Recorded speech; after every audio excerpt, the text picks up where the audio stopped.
지연아, 오늘은 너 해주는 밥 한번 먹고 가면 안 될까? 간단한 거라도 괜찮아. 어머님, 저는 어머니 세대처럼 시집살이 안 해요.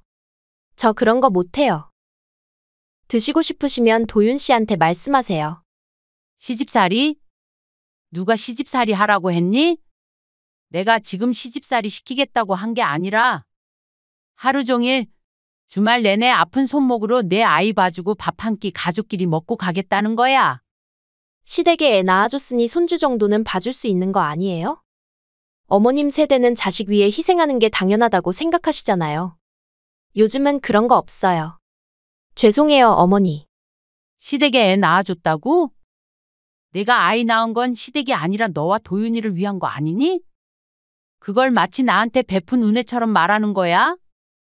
어머님, 제가 애 안 낳을 수도 있었잖아요. 요즘 젊은 부부들 다 딩크족이던데. 그런데 저는 민준이 낳았잖아요. 그러니까 어머님도 좀 이해해달라는 거죠. 뭐? 내가 아이 낳은 건 나 때문이 아니라 너희 가정을 위한 거야. 내가 그걸로 너한테 빚진 게 뭐가 있다고 그래?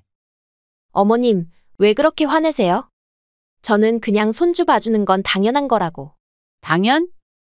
세상에 당연한 게 어디 있니?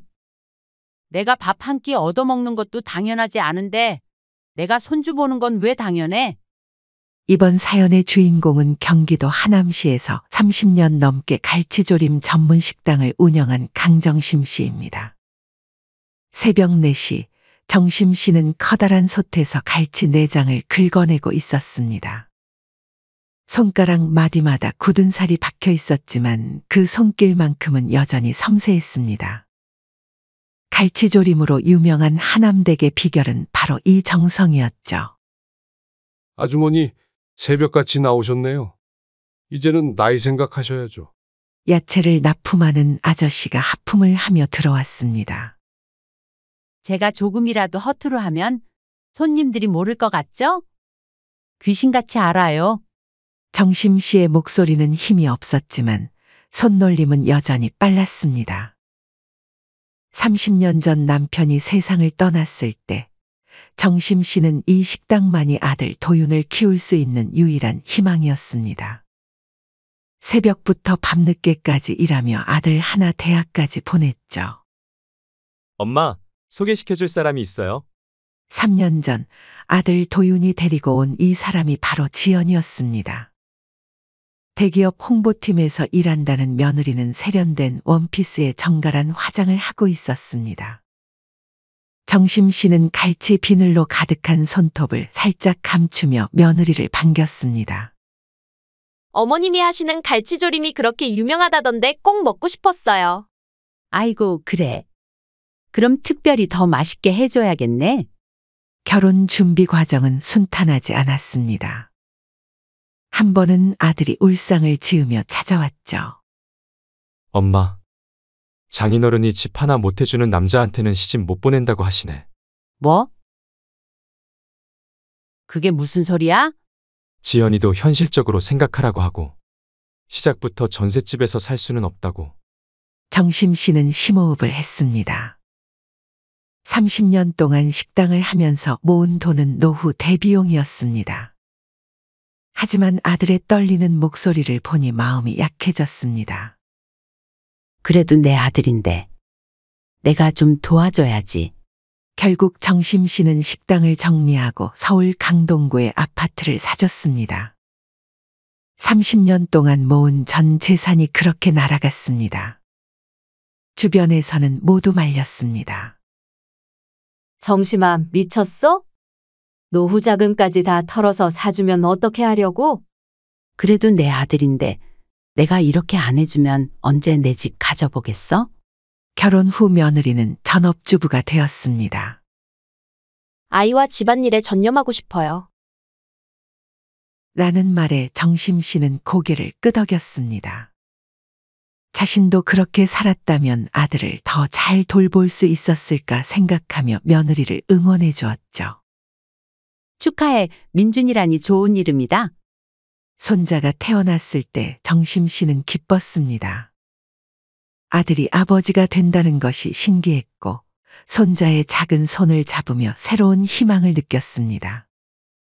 어머님, 제가 민준이 좀 봐주실 수 있을까요? 의원 예약이 있어서. 처음에는 가끔이었습니다. 하남에서 강동까지 지하철을 2번 갈아타고 왕복 2시간이 걸렸지만 정심 씨는 기꺼이 갔습니다. 부탁 들어주셔서 감사해요, 어머님. 뭘 당연하지. 걱정하지 말고 잘 다녀오거라. 하지만 상황은 점점 변했습니다. 일주일에 한두 번이던 것이 3번이 되었고 1시간이던 것이 반나절이 되었습니다. 정심 씨는 점점 피로감을 느꼈습니다. 도윤아, 지연이는 전업주부면서 왜 이렇게 손주 봐달라는 일이 많니? 어느 날 아들과 전화통화를 하면서 정심 씨는 조심스레 물었습니다. 엄마, 그게 지연이가 출산하고 얼마 안 돼서 힘들다고 해서요. 엄마가 좀 지연이 이해해 주세요. 산후우울증 같은 것도 있고.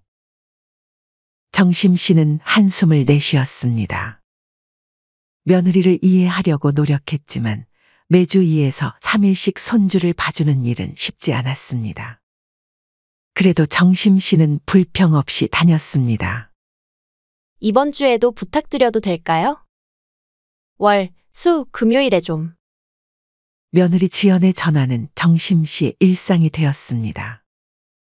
정심 씨는 몸이 지치고 힘들어도 그럼 당연하지 라며 웃었습니다. 자신이 먼저 나서서 며느리를 이해해주면 서로 이해하며 잘 살 수 있을 거라는 믿음 때문이었죠. 어머님, 정말 감사합니다. 저도 좀 쉬었다가 금방 올게요. 지연은 항상 이렇게 말하고 나갔습니다. 정심 씨는 하루 종일 손주를 돌보며 집안일까지 했지만 이상하게도 밥 한 끼 대접받은 적이 없었습니다. 며느리가 돌아오면 오늘도 감사합니다. 라고 말만 하고 정심 씨를 보내버렸죠. 정심 씨는 결국 편의점에서 삼각김밥으로 끼니를 때우곤 했습니다. 한 번은 손주를 봐주러 간 정심 씨는 냉장고를 열어보았지만 거의 비어 있었습니다. 결국 편의점에 가서 도시락과 주스를 사왔고 손자 옷까지도 더러워서 세탁기에 돌렸습니다. 이런 식으로 돈을 쓰는 일이 잦아지자 정심 씨의 얇은 지갑은 더욱 가벼워졌습니다. 점점 정심 씨는 기저귀도 사가고 이유식도 직접 만들어 먹이고 반찬도 싸들고 다녔습니다. 해가 저물어 지하철을 탈 때면 정심 씨는 피곤함에 절로 눈이 감겼습니다. 집에 도착하면 이미 밤 9시가 넘어 있었고 지친 몸을 이끌고 스스로 저녁을 챙겨 먹어야 했습니다. 정심 씨는 그렇게 하루하루를 견뎌냈습니다.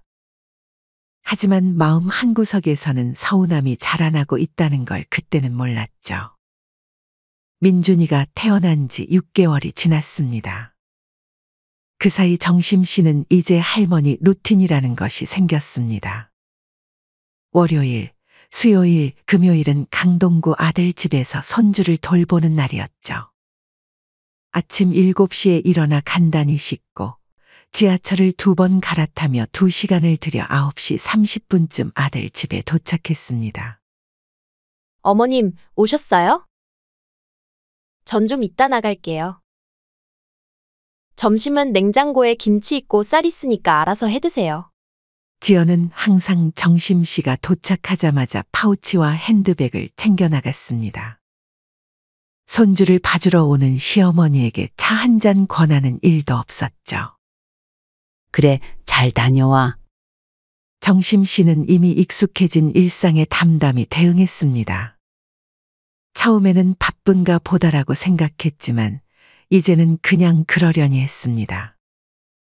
아들 도윤은 출근하고 없었고 며느리는 전업주부라면서도 항상 바빴습니다. 우리 민준이 할머니 왔네? 오늘 뭐 하고 놀까? 정심 씨는 손주를 품에 안으며 웃었습니다. 민준이의 웃는 모습은 어릴 적 도윤이와 똑같았습니다. 아직 말을 못하는 민준이었지만 두 눈을 동그랗게 뜨고 할머니를 보는 모습이 정심 씨의 마음을 녹였습니다. 오전 내내 정심 씨는 손주와 놀아주고 이유식을 먹이고 기저귀를 갈았습니다. 그러다 문득 아이 기저귀가 마지막 한 장임을 발견했습니다. 어머, 기저귀가 떨어졌네. 정심 씨는 민준이를 안고 근처 마트에 가서 기저귀를 샀습니다. 살 때마다 느끼는 거지만 기저귀는 참 비쌌습니다. 정심 씨의 얇은 지갑에서 10,000원짜리 2장이 나갔습니다. 민준아, 할머니가 맛있는 이유식 해줄게. 집에 돌아와 정심 씨는 냉장고를 열어보았습니다. 안에는 시든 채소 몇 개와 먹다 남은 배달음식 통이 전부였습니다. 결국 정심 씨는 자신이 싸온 당근과 감자로 이유식을 만들었습니다. 며느리가 준비해둔 건 아무것도 없었습니다. 어머님, 요즘은 시부모랑 너무 가깝게 지내는 거 안 좋아요. 서로 거리 두는 게 예의래요. 어느 날 지연이 갑자기 꺼낸 말이었습니다. 그날따라 정심 씨는 민준이를 돌보다 잠시 쉬고 싶어 며느리에게 차 한 잔 마시자고 했더니 돌아온 대답이었죠. 그래? 요즘은 그런가 보구나. 정심 씨는 당황했지만 표현하지 않았습니다. 자신이 너무 오래 머무르는 게 부담스러웠나 생각하며 서둘러 집으로 돌아갔습니다. 하지만 그 다음 날 휴대폰이 울렸습니다.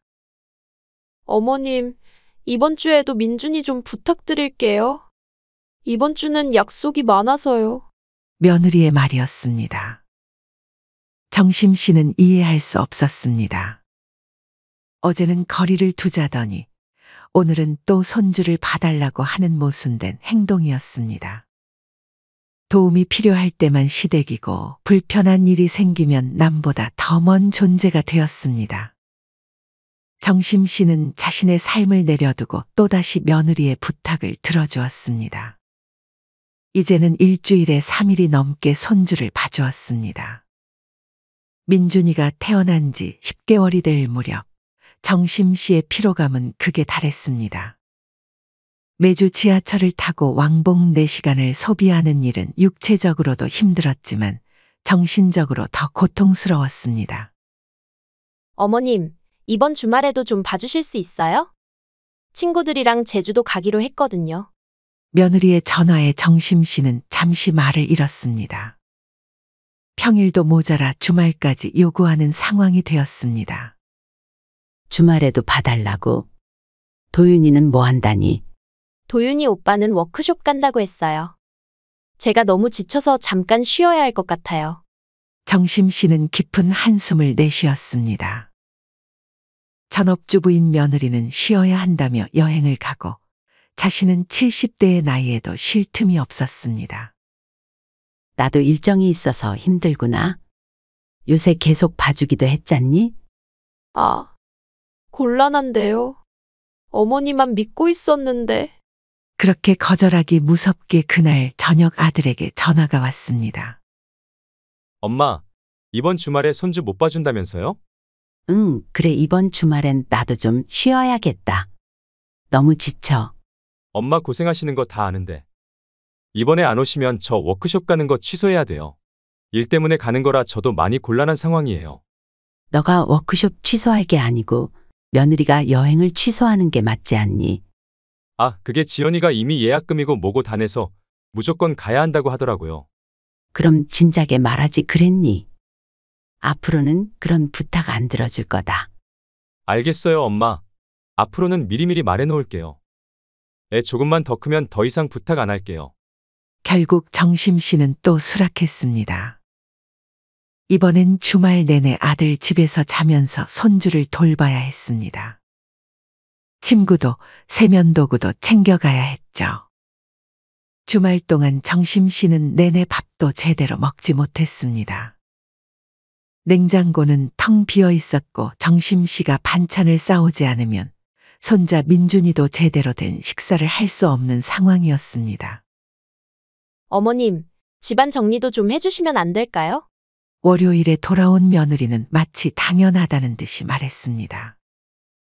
지연아, 오늘은 너 해주는 밥 한번 먹고 가면 안 될까? 간단한 거라도 괜찮아.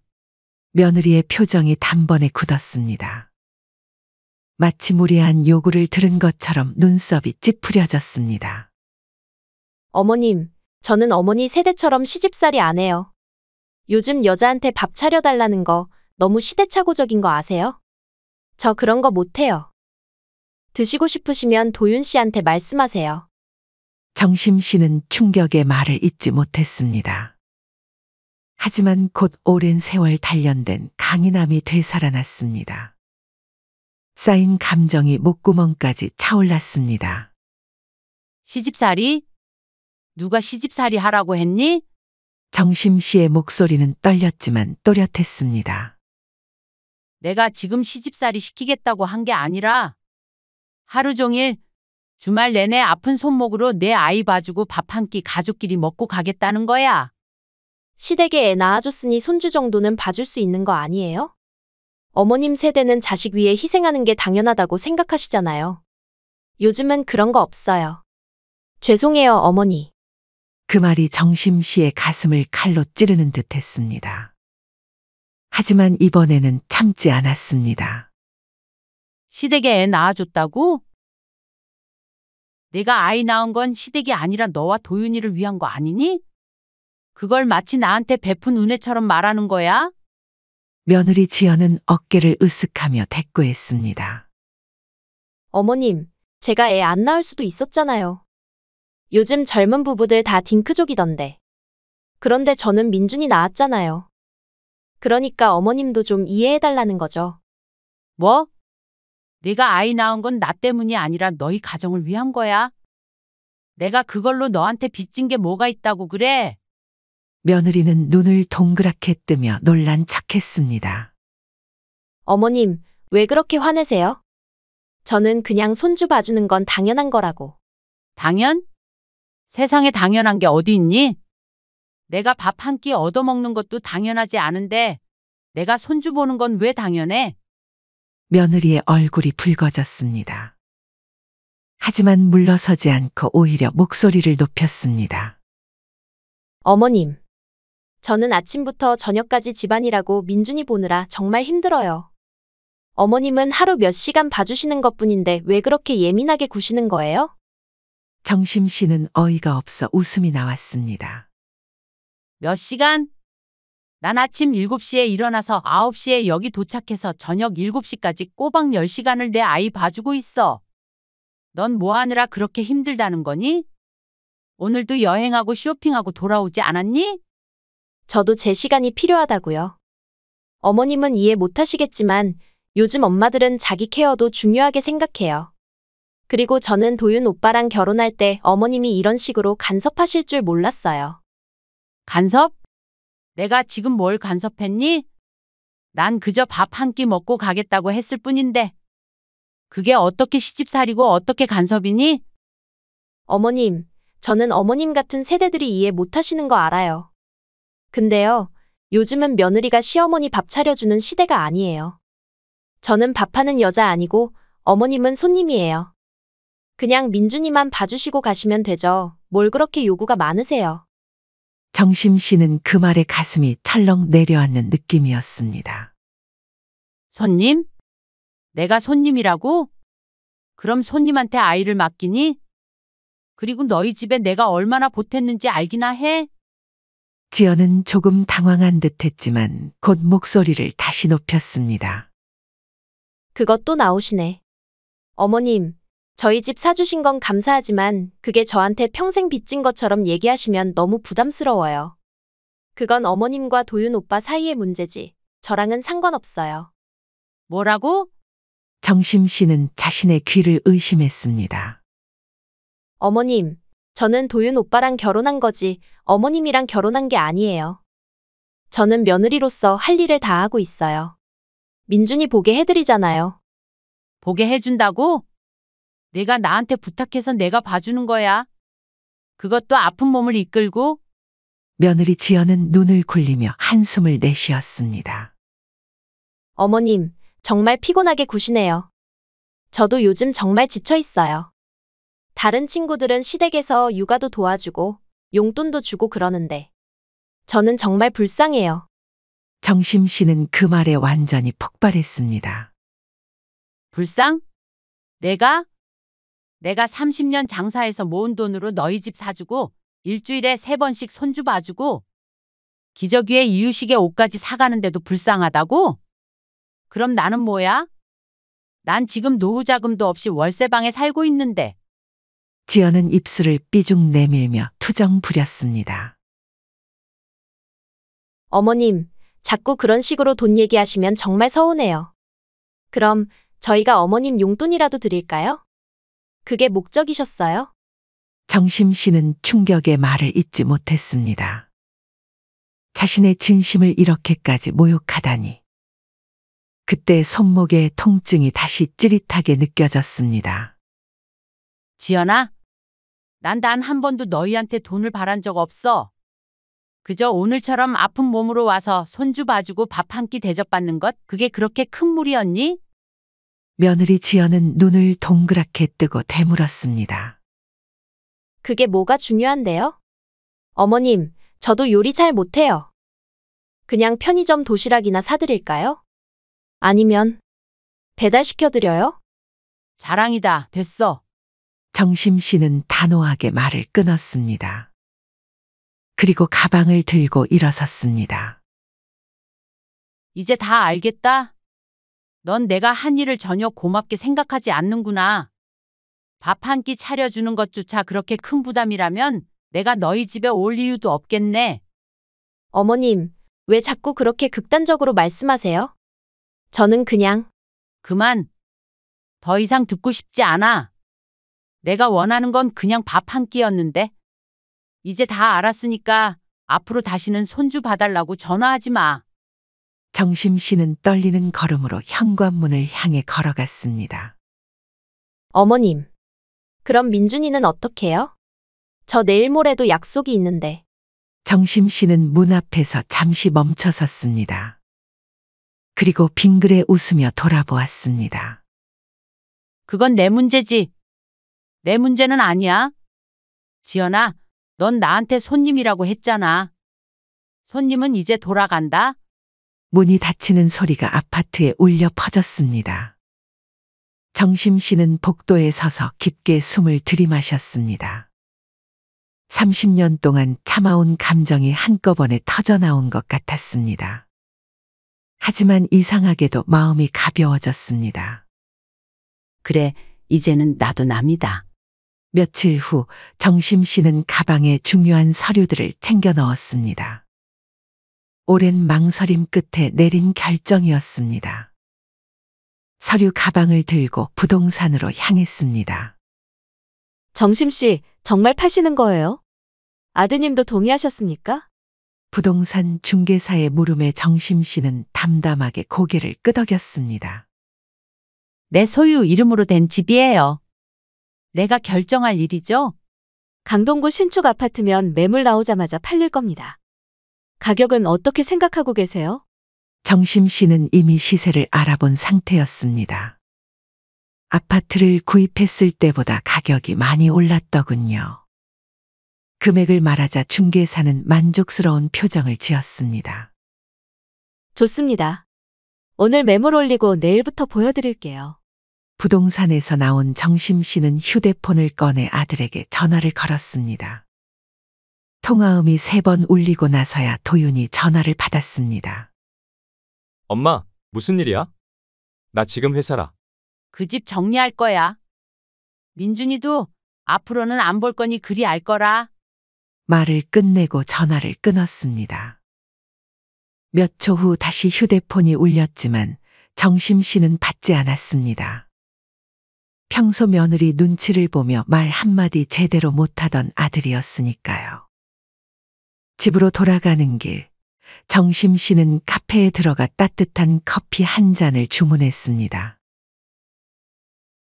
창가 자리에 앉아 천천히 커피를 마시며 생각에 잠겼습니다. 30년간의 장사를 통해 모은 돈으로 아들에게 사준 집. 그 집을 팔겠다는 결정이 쉽지는 않았습니다. 하지만 며느리의 태도는 정심 씨의 마음에 깊은 상처를 남겼습니다. 휴대폰이 또다시 울렸습니다. 이번에는 며느리 지연이었습니다. 정심 씨는 잠시 망설이다 전화를 받았습니다. 어머님, 도대체 무슨 생각이세요? 집을 파시겠다고요? 밥 한 끼 안 해줬다고 집까지 파세요? 너무하신 거 아니에요? 며느리 지연의 목소리는 다급했습니다. 평소의 교만함은 온데간데없고 당혹감과 공포가 섞인 목소리였습니다. 정심 씨는 차분하게 대답했습니다. 남빚 갚으란 말 안 했어. 따뜻한 밥 한번 받아보고 싶었을 뿐이야. 그게 그렇게 힘들었다면 이제 우리 관계도 여기까지지. 어머님, 그때는 제가 좀 예민했어요. 어머님이 갑자기 그러셔서 당황했던 거예요. 제가 사과할게요. 그러니까 집은 이미 매물로 올라갔어. 내일부터 사람들이 볼 거야. 전화 너머로 지연의 숨이 멎는 소리가 들리는 듯했습니다. 어머님, 우리 그럼 어디서 어떻게 살아요?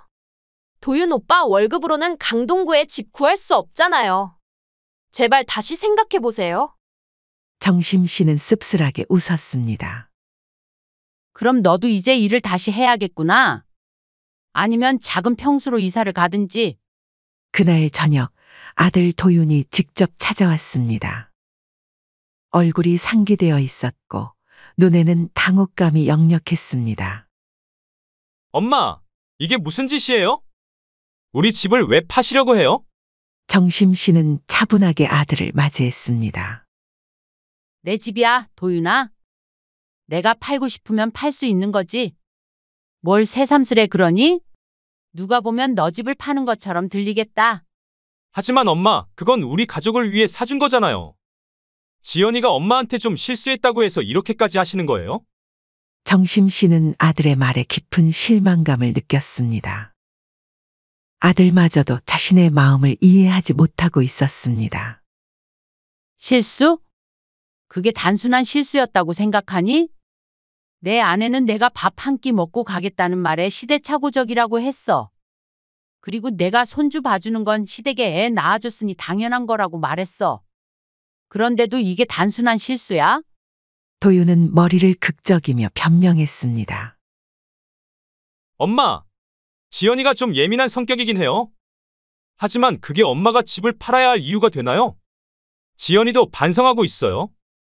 지연이가 아니라 네가 반성해야 할 것 같구나, 도윤아. 내 아내가 나한테 그렇게 대할 동안 넌 더 부추기지 않았니? 손주 봐주는 게 당연하다는 듯이? 너부터가 나를 그렇게 대하는데 내 아내가 퍽이나 잘 대해주겠다. 엄마, 요즘은 부모님께 모든 걸 바치는 시대가 아니에요. 아시면서 왜 그러실까?